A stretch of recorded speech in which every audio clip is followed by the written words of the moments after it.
ملے گی کیسے؟ کیسے ملے گی؟ یہ جو ٹوٹی پھوٹی زندگی بسر ہو رہی ہے اسی طرح مل جائے گی۔ فرمایا اعدت للمتقین، کن کے لیے تیار کی گئی ہے؟ کن کے لیے تیار کی گئی ہے؟ بناوٹی مسلمانوں کے لیے، نقلی مسلمانوں کے لیے، بے دین جاہل مسلمانوں کے لیے۔ ہائے ہائے ہائے، یہی تو مسئلہ ہے ہمارا۔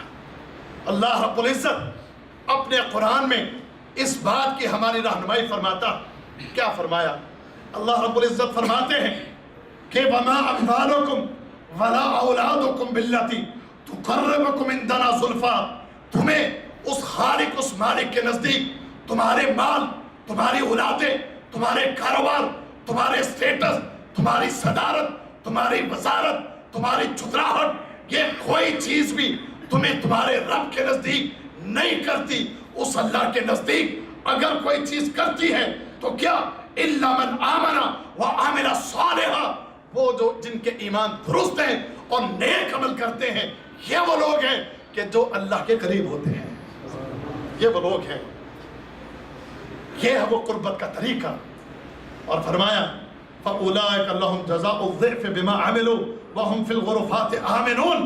فرمایا یہ وہ لوگ ہیں کہ جنہوں نے اپنے ایمان اور اپنے عمل کو درست کر کے، نیکیاں کر کے، تقوی اختیار کر کے، اس کی اطاعت اختیار کر کے زندگی بسر کی ہے۔ اللہ اعلان کرتے ہیں ان کے لیے کہ یہ وہ لوگ ہیں کہ جن کی جزا، جن کا بدلہ اللہ بڑھاتا رہتا ہے اور ان کو امن والے غرفے جنت میں عطا فرمائے گا۔